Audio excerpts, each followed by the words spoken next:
तो इस पे बोलना, उनको तो खुद ख्याल रखना चाहिए कि उनकी उम्र दराज हो गए, उनको खुद ख्याल रखना चाहिए, इस्तीफा दे देना चाहिए। या तो आप जाके उस लड़की से माफ़ी मांगो, आपके घर में भी बहन बेटियां हैं भाई, और फंडामेंटल राइट्स है कि कोई भी इंसान कुछ भी पहन सकता है, आप किसी के इंसान के राइट्स को नहीं छीन सकते हो। लेकिन उनके कई सारे समर्थक है, वो कह रहे हैं जो किसी उनके भाई को दिक्कत नहीं है, उनके परिवार को दिक्कत नहीं है, और कुछ लोग मुंह उठाकर चले आते हैं। दिक्कत अगर नहीं होती तो वो लड़की, जिस बच्ची को नियुक्ति पत्र दिया गया, आपके नियुक्ति पत्र को उसने ठुकरा दिया, आपको शर्म आनी चाहिए, क्योंकि आपने उसके साथ बदतमीजी की, और इस बदतमीजी का ये सिला मिला कि उस लड़की ने नियुक्ति पत्र ठुकरा दिया। आप जाके चेक कीजिए, उस लड़की को नहीं चाहिए आपसे नौकरी। जिस इंसान को लड़कियों को इज्जत नहीं करने आती, वो नौकरी क्या दे सकता है भाई। सानू जी, महिलाओं को सुरक्षा उनसे करनी चाहिए। मैं सच बता दूं, भाजपा एंड कंपनी को सबसे ज्यादा कुलदीप सेंगर, इनके कई ऐसे मंत्री हैं, इनके कई ऐसे विधायक हैं, जब जेल से छूटते हैं, जो रेप करके आए हैं, तो उनका स्वागत होता है। तो महिलाओं को सबसे ज्यादा सुरक्षा भाजपाओं से चाहिए। सानू जी, बिहार से एक और खबर आ रही है। जीतन राम मांझी खुले मन से कहते हुए दिखाई देते हैं, जो हमने डीएम को फोन किया और हमने अपने एक प्रत्याशी को इतने वोटों से जितवाया है। मैं आपके मीडिया के माध्यम से, क्योंकि आप बहुत तथ्य के आधार पर चीज़ें दिखाते हैं, आपके मीडिया के माध्यम से बता दूं कि ये वही अमित शाह है, वही ज्ञानेश कुमार हैं। जब प्रेस कॉन्फ्रेंस आदरणीय नेता, विपक्ष के नेता राहुल गांधी जी तथ्य के आधार पर कि वोट चोरी हो रही है, तथ्य के आधार पर पूछ रहे थे, तो ये कहा करते थे कि ये सिर्फ बकवास हो रही है। और आज आपके केंद्रीय मंत्री जीतन राम मांझी जी ये बता रहे हैं कि मैं डीएम को फोन करता हूं, जो कि पूरी दुनिया देख रही है उस वीडियोस को। वो भी खुले मंच से बता रहे हैं कि मैं डीएम को फोन करके अपने अन्य प्रत्याशियों को जितवाता हूं।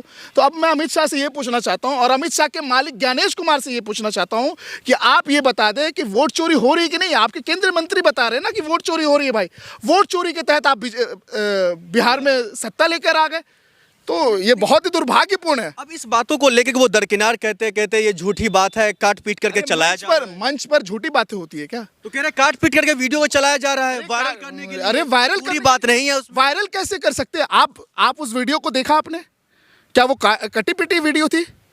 आपके केंद्रीय मंत्री बोल रहे, भाई मुंह से बोल रहे, पूरे ट्विटर पे चल रही, पूरे इंस्टाग्राम पे चल रही, पूरे फेसबुक पे चल रही, इवन न्यूज चैनल पे चल रही, कि उन्होंने साफ तौर पे अपने शब्द से, अपने मुंह से कहा है। सानू जी, आप तो पढ़े लिखे, आपको भी लग रहा है जो चोरी होती है वोट? बिल्कुल होती है, बिल्कुल होती है। हरियाणा चुनाव में अपने देश की नागरिक भी नहीं है, ब्राजीलियन मॉडल, वो मृत व्यक्तियों पे 22 वोट करके चली जाती है, तो वोट चोरी नहीं है ये। तो आप चाहते क्या जीतन राम मांझी से? आप क्या चाहते हैं? वो अपने संसद सदस्यता से पद छोड़ दे?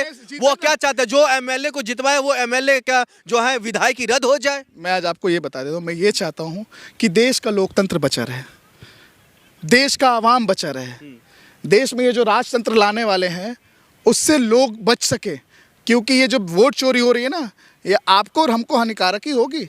जब लोकतंत्र ही नहीं रहेगा तो आप सवाल किससे पूछोगे? जब लोकतंत्र ही नहीं रहेगा तो आप किस सरकार से बात करोगे? तो लोकतंत्र का चीरहरण हो रहा है। जब देश का लोकतंत्र नहीं रहेगा तो वो देश ही क्या रहेगा?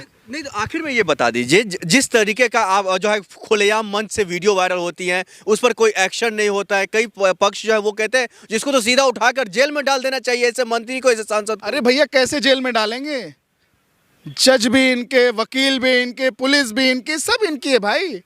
जीतन राम मांझी को क्या फर्क पड़ता है? क्या मंत्री के लिए कानून अलग है इस देश में? अरे मंत्री के लिए नहीं, आप ये मत बोलो मंत्री के लिए, भाजपा के लिए कानून अलग है, भाजपा के लोगों के लिए कानून अलग है, जो शासित केंद्र में शासित सरकार है उसके लिए कानून अलग है। इनके मंत्री विधायक आज तक आपने देखा?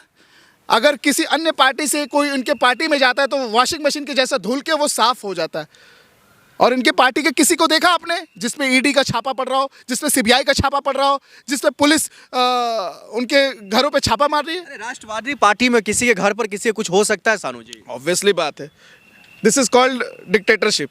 इसी को कहते हैं राजतंत्र, इसी को कहते हैं लोकतंत्र की हत्या करना, इसी को कहते हैं। मैं आज आपको आपके मीडिया के माध्यम से बता देना चाहता हूँ, आदरणीय नेता श्री राहुल गांधी जी ने एक बहुत बड़ी बात की कि जिस दिन, देखिए टेबल विल बी टर्न, जिस दिन सत्ता में विपक्ष आएगी तो जो ज्ञानेश कुमार अगर उस दिन रिटायर भी हो जाएंगे तो उनको भी खींचा जाएगा। तो ये याद रखें ज्ञानेश कुमार जी, वोट चोरी तो हो रही है, आने वाले दिन में आपके जीतन राम मांझी बोल रहे हैं और आने वाले दिन में अमित शाह भी कबूलेंगे कि हाँ मैं वोट चोरी के तहत ही बैठा था सत्ता में। बहुत शुक्रिया।